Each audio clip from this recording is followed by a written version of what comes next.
Thank you. You might be seated.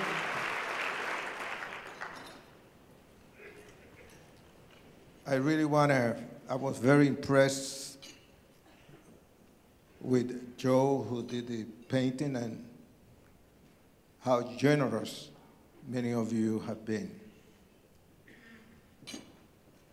And I want to be happy to say this. I met Randy, the director of Teen Challenge of this city, and I was afraid that he tried to hug me, he might break my bones.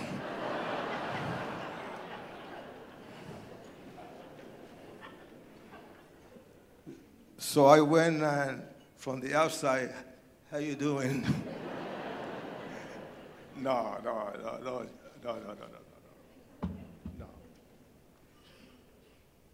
You know, I was surprised that I was booked to do this banquet for Teen Challenge. I've done so many banquets where they have raised so much money for the cause. But I told my office, I don't want to do no more Teen Challenge. And the reason is that I've done so many. And the largest one, there have been about 3,000 in Toronto, Canada, that had to do with another organization. But the reason why I don't like to speak in banquet, because when I look at people, they love to burp left and right. So don't burp on me, please. Jeez. I was thinking, you know, many times that my identity had been confused. The first time that I went to England, it was in the 67, and I do have an accent that you're gonna notice as I try to speak. I do have an accent. A sexy accent.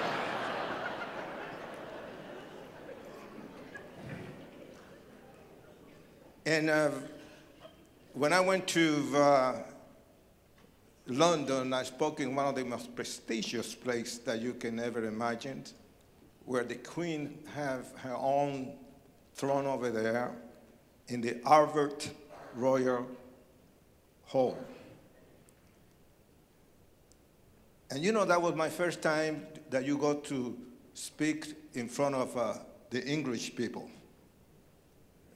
They always speak so eloquent. I then think that Americans are very intellectual and they speak with big words. No, this time. I remember that as I was in the backstage,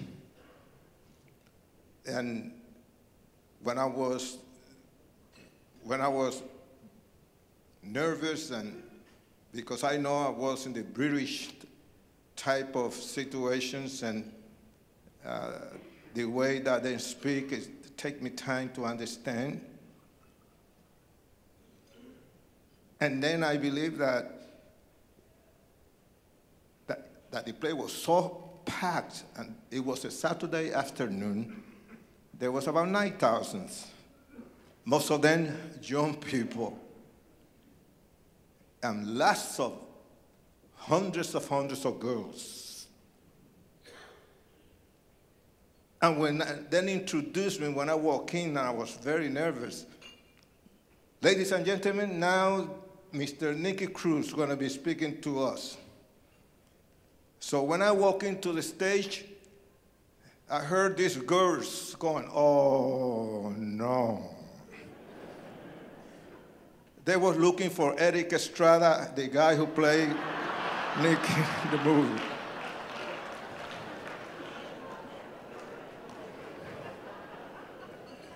That hurt. Bruised my pride.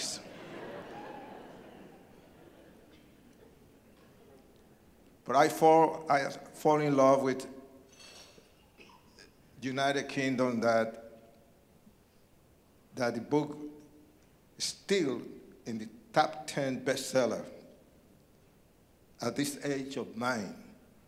And Patrick will explain why. But I'm going to be straight. I'm going to, right now in time like this. But before I just go into, I want to say the beauty of Teen Challenge, and I'm so happy to be here to speak in behalf of Teen Challenge, because to me, it's the greatest organization right now that is dealing with this epidemic problem that we have in the United States of America. And this have reached not only the lowest, but the highest. There's no guarantee. There's no guarantee anymore. The influence is so strong that the young people started too early, from 12, sometime 11. And the most hurting thing is to hear the news constantly how teenagers are committing suicide and how easy it is to just leave this planet with just a moment, a shot to the veins or whatever. I believe that this is a crucial time. I believe that this is the moment that the city do need this type of a program.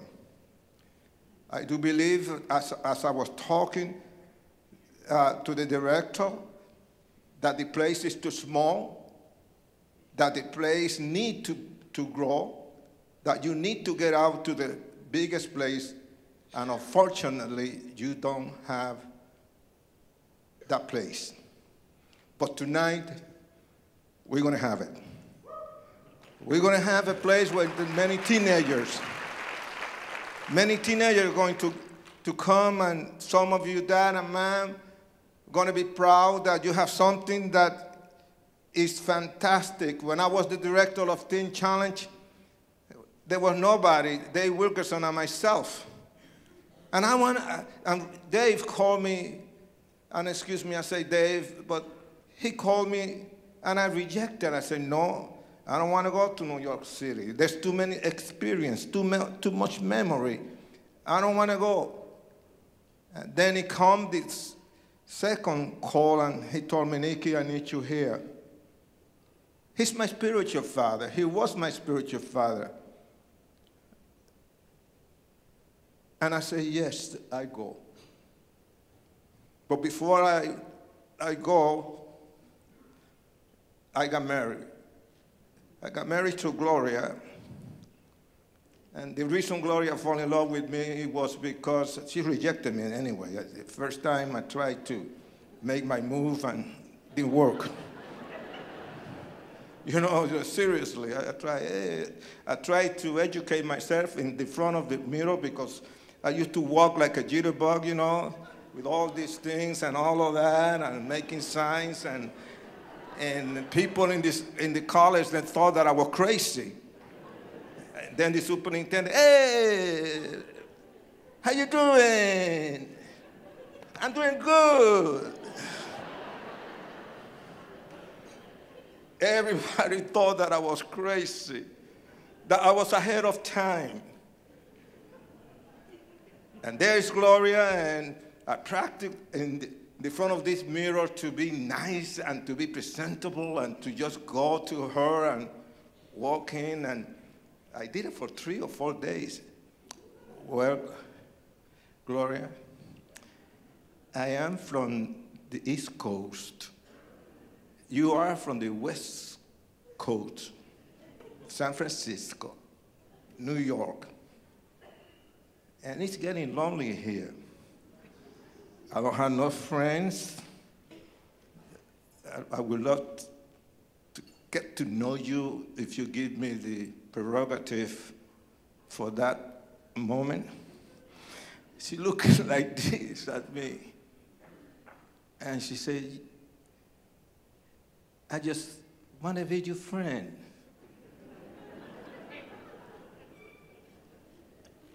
And, you know, I got some feeling. And she told me, you know something? I don't have no feeling for you. I said, what? Then I changed my vocabulary. You know something? Come over here. I want to tell you something. You know?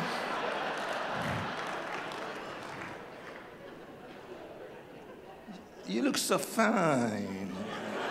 I like the way you walk, the way you talk, and all of this baloney that we learn in the streets.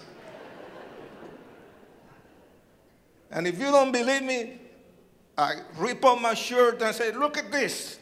This is a jungle, and you can get lost in this jungle. I have to hair on my chest.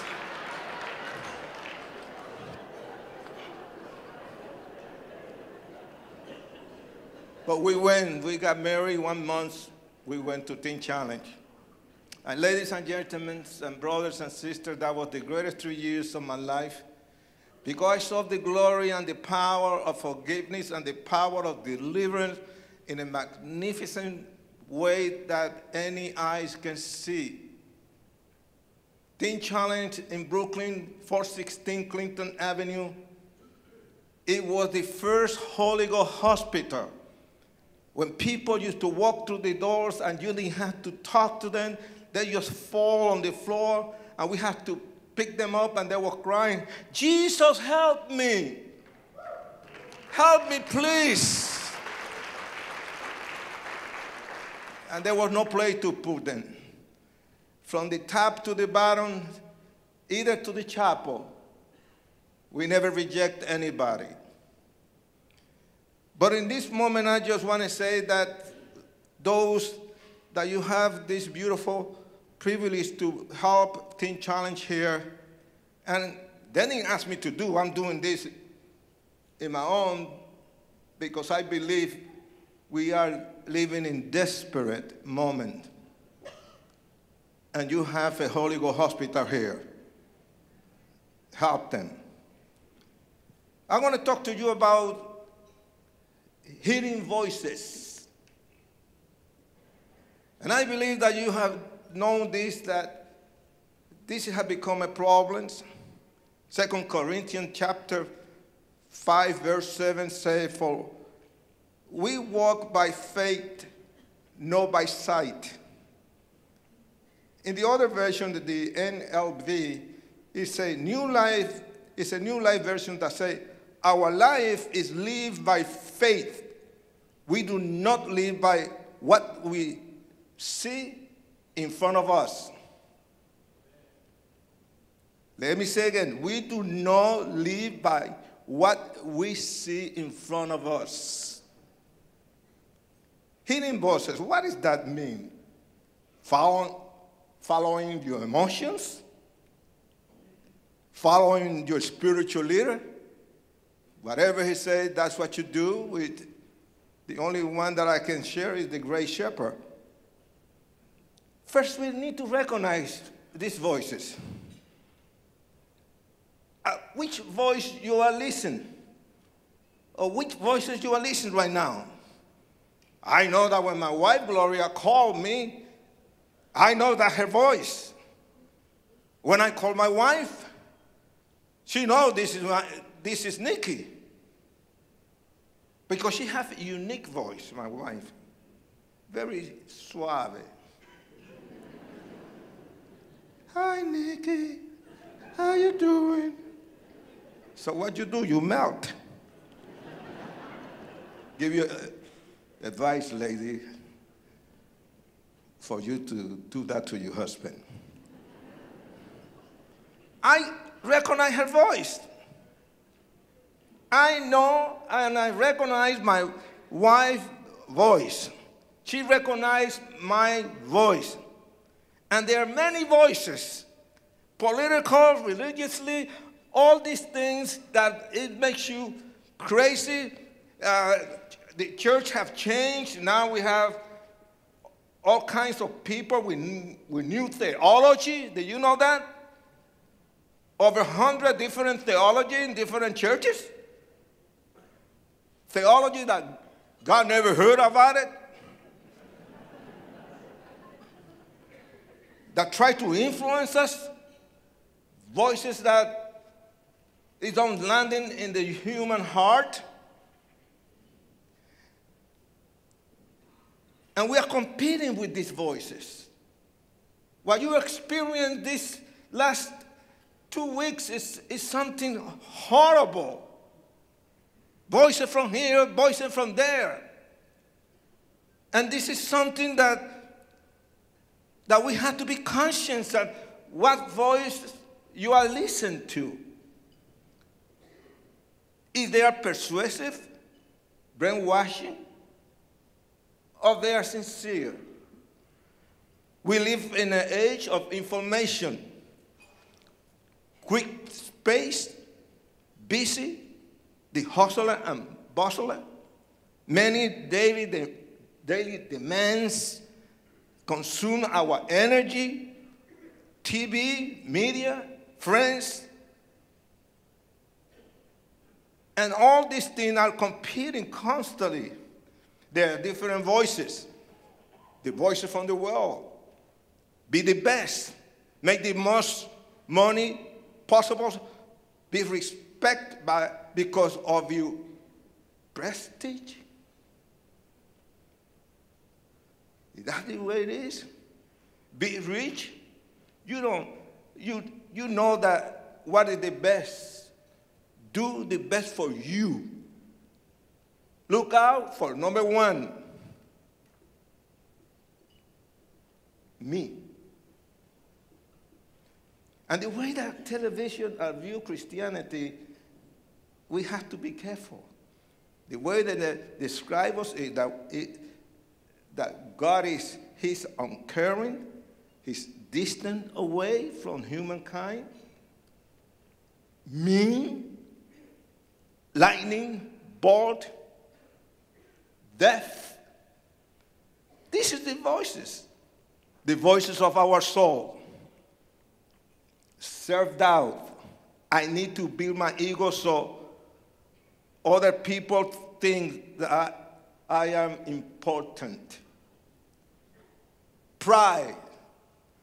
I don't need anyone, anything. I'm comfortable. I want an easy life. I don't want no pain, because pain is an addiction that numb our heart and soul and take us into medication, drugs, and all kinds of things. That's what pain do. And discerning God is something that we should be conscious about it. We have to learn how God speaks to us through His Word.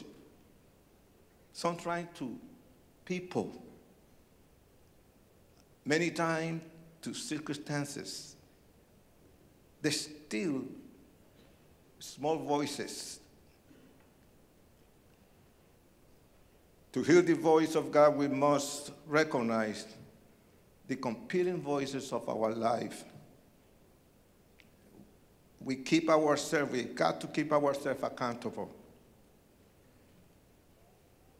What I'm putting myself or basing my passions, my direction. So sometimes it's good to be silent and to understand that God speaks in different ways. And the Bible just says very clear in Romans chapter 12, verse 2, do not be conformed to this world, but be transformed by the renewal of your mind. The Bible, you need to read the Bible, because in the Bible we're going to find out a lot of things that help us. Godly friends, meditation, learn scriptures. All these things that is very important. Learn how to do like King David. That when he came into a problem that he wanted to speak to his soul. And that means let it all out. Whatever you feel, let it out. And you know one of the things, and then I'm going to talk a little bit about my life. The Apostle Paul was perhaps the greatest psychologist of all time. This is the Apostle Paul. Pablo. In Spanish, Greek, English. Pablito. Paul. The best psychologist of all time except for Jesus. And he counseled us. And this is what he said to us. Do not be anxious about anything, but in everything, by prayer and supplication, be with thanksgivings, let your requests be made known to God. And the peace of God, which surpasses all understanding, will guard your heart and your mind in Christ. And that is the problem. The 17 inches between your heart and your mind. And that is the place that the devil would like to take and make a castle. And a lot of people allow that, and that's the way I was bound. I was bound because there was something wrong in my life. There has to be wrong. To who I'm going to blame, that's going to be something. I heard a lot of voices that follow me, either when I was in the gangs, when I was a gang leader, and all of these things. And I knew what I was doing. But there was something deep beside this, or behind this. What happened in my life, it was something that I should not be here. This is a privilege of holding this microphone in front of you. It's a privilege to be alive, to respect life, the decency of life. I'm so happy that God some way gave me a chance, because what happened to me, it was awful. I was born in a witchcraft home. I was placed in the wombs of a witch, my mother. My father was a satanic priest. There was all kinds of sacrifice. I have a large, big family, 17 brothers and 1 sister. My father was so lovable.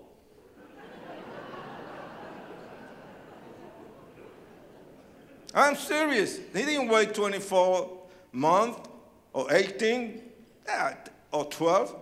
Every 11 months, there's a baby. And what do you say? Welcome, Joe. Hey, Chimon. Cello, welcome. Carmen, welcome. We're all going to go to hell together with my mother and my father. Hell is waiting for us. And then when your mother go after me, beat me up, knock me unconscious and a pool of blood, wake up with my eyes closed, my nose broken, my lips split, dragging me naked to this room that smelled my own blood that she put me there many times over. And yet,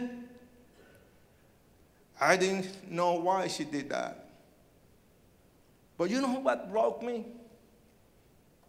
When my mother grabbed me when I was 9 years old and grabbed me by my 2 little arms, and I was scared of her. She was so powerful.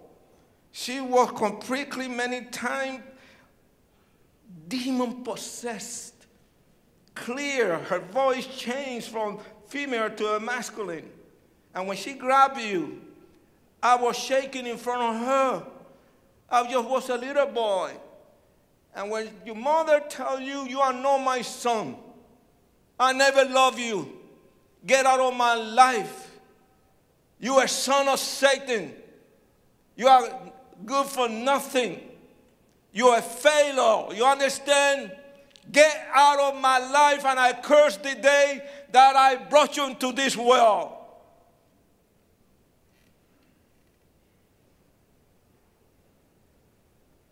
And I was drowned in tears. My heart was pounding so hard, wanted to come out of my mouth. I was hopeless, helpless. And she locked me up, beat me up. And from there, there's something took place in my life that I began to feel it. I began to scream, I hate you. You're an animal, I hate you. Yes, I'm going to get out of your life. And I tried to commit suicide when I was 9 years old. To get out of this planet. There's no life. Those words was hurting. And here I left. And I came to New York. My father got rid of me. She sent me to New York. I don't want to live with my brother, so I was living in the subway that used to run 24 hours day and night, changing from one train to another train. Some train feel the stick of a cab to tell you, wake up, get out of here. It was cold. And just let me try to sum it up the best I can. I lost a family, and there's two things that I hate in my life. Loneliness and being unwanted. And those voices were so clear. And I did many things, and my hand was full of blood. And I didn't care. I wasn't afraid to die. It was scary because I believed my mother. You are not good for nothing. You are son of the devil. And in night, there were 3 hours I used to sleep. Brushing my teeth there, the face of my mother laughing, cursing me. Look how the devil worked through your mind. And I began to believe all the things that she told me. And here I became so wired in the streets. And there's people, young people were killing one another. And the blood was running all over. Black blood, Spanish blood, brown blood, white blood. But really it's a red blood. And I came into a place that when I got busted, I began to talk to myself in jail. Nikki, if you are an animal, why are you behaving like a human being? If you were a human being, why are you behaving like an animal? And I could never knew. I was smoking my mind day and night. And here I came out, and I just tried to be nice. Boom! Few hours, I was committing a hold-up. I was trapped. I was lost. I was gone. Literally gone. I was out of this world. I was strange to this world. And I began to understand now, right now, as I have written over and over. You know why my mother could kill me if she wanted to? When I was a little boy, why my mother didn't took a pillow? And when I was sound asleep, she went and just pressed that pillow on my face and took me out of this misery. Why? Why when I was in New York City, I went through all kinds of showers of bullets, and here I survived all these bullets? Why? Why my mother didn't kill me? Why a bullet didn't strike to my brains or to my heart and kill me and destroy me and get me out of this misery? You know why the devil cannot kill me? because I was born to serve the Lord, and there's no way that He can touch me. Thank God for David Wilkerson. Thank God for Dave, skinny preacher. I mean, seriously, if you met Wilkerson, you feel sorry for him. He was so skinny like a spaghetti. He got those thick glasses that you tried to psych him out. You couldn't because his eye was going up and down and the way and the other way. He didn't know how to dress. He got a black suit, a white shirt, and a tiny black tie, like he want to go to a funeral. This is the man who talked to me. This was the man that crossed and walked through the wall to one of the war zone. The police told him, they're going to kill yourself. Wilkerson came in, and there is, I'm with my girl, no Gloria, with my girl. And I was a little stoned, thinking of Mr. Good looking, talking all this jiving around. And I heard the sound, and I couldn't believe it. People were running. And I told my girl, listen, what's going on in my neighborhood? They said, somebody got killed. That's the only time people get excited here when somebody got killed. And I said, no. Come on, come with me. You know she didn't want to come. So I had to give him what we do in the gangs. When I say you come, you come. When I say you go, you go. You understand? The only thing I had to go like this, I said, let's go. To what? And there is David Wilkerson. God has the power to change your life right now. Then I screamed, you shut up. That's no God. If you open your mouth again and mention God, you're a dead man. And I was serious. But that wasn't enough. I started pushing the people. I want to see him face to face.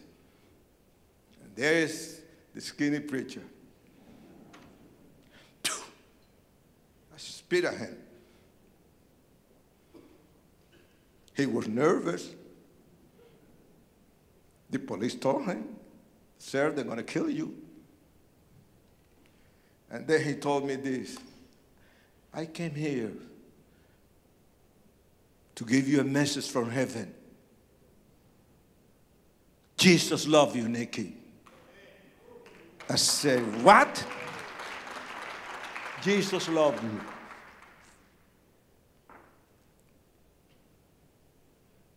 I back off a little bit. And then I saw this with my very eyes, the transformations of the Holy Spirit in the life of a human being, in the life of a stranger, the life of somebody who wanted to bring with a message. And there was this energy and this boldness that came out, and he started screaming. I mean, screaming at me. Kill me. Go ahead, kill me. Kill me in front of these people. And I know you can kill me. I know you can kill me. Go ahead, do it. I say, what's the matter with this guy? I'm serious. What's the matter with him? Nicky, you can kill me and cut me in 1,000 pieces, and you can throw them right there on the street. But remember, every little piece will cry out to you that Jesus loves you, Nicky. And wherever you go, he's going to be there. You can never kill love because God is love, Nicky. I said, go to hell. And I walk away. 2 weeks, I went to hear this guy. He invited the gang, so it was about 75 guys that I took for protection.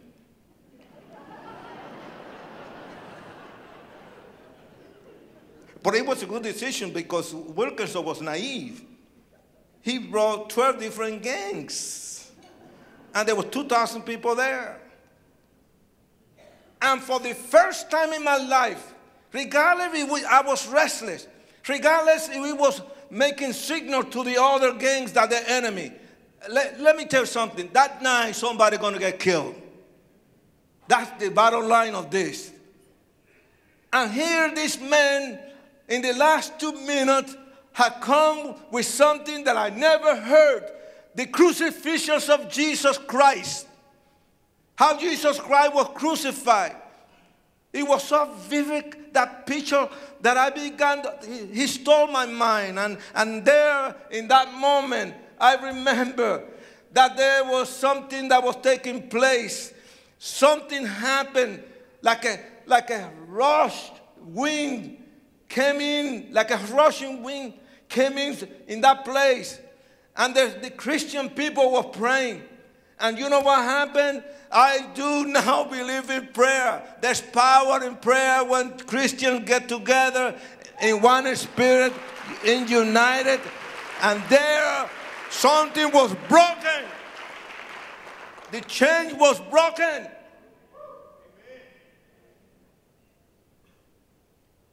And I was with my friend Israel and 25 guys and their girlfriends. We came forward. And that night I cried and I cried and I cried so hard. That night I fell on my knees. I didn't know, I never saw God, but I can feel Jesus.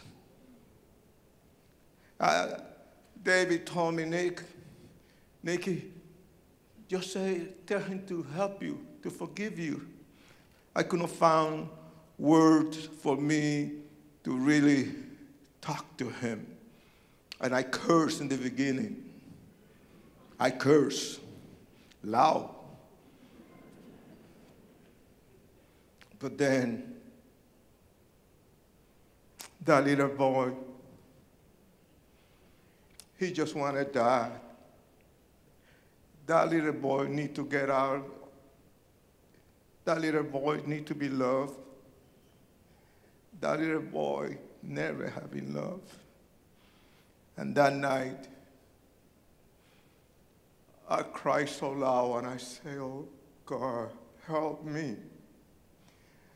Then I started screaming, careless about who listened to what I'm saying. Help me! Help me, please! If there's a God, help me! And let me tell you something, I do believe in forgiveness. That night, I asked Jesus to forgive me. And that night, Jesus Christ gave me a kiss from heaven in my heart. And that kiss was a kiss of forgiveness. And he healed my wounds. He healed my mind. That night, I was free like a little bird. Now I can fly, and I can fly. Now I can see Jesus. I can feel Jesus. That night, I changed my weapon for the Bible. That night, I walked out of that place, and I was a free man. And for you, the clue was this. Why the Wilkerson came to me? It wasn't just Nicky Cruz, the gang leader. He put the finger into a curse. And he never knew that my father and my mother was very deep in witchcraft. And I got converted. 2 years later, I went to forgive my mother, and my mother gave her heart to Jesus Christ. My father gave his heart to Jesus Christ. Hey, I got more than that. 13 of my brothers came to Jesus Christ. 3 of my brothers became ministers of the gospel of Jesus Christ. I'm a blessed man. I'm a blessed human being. What else I can tell you? That Jesus loved you just like he loved Nicky Cruz. God bless you. God bless you.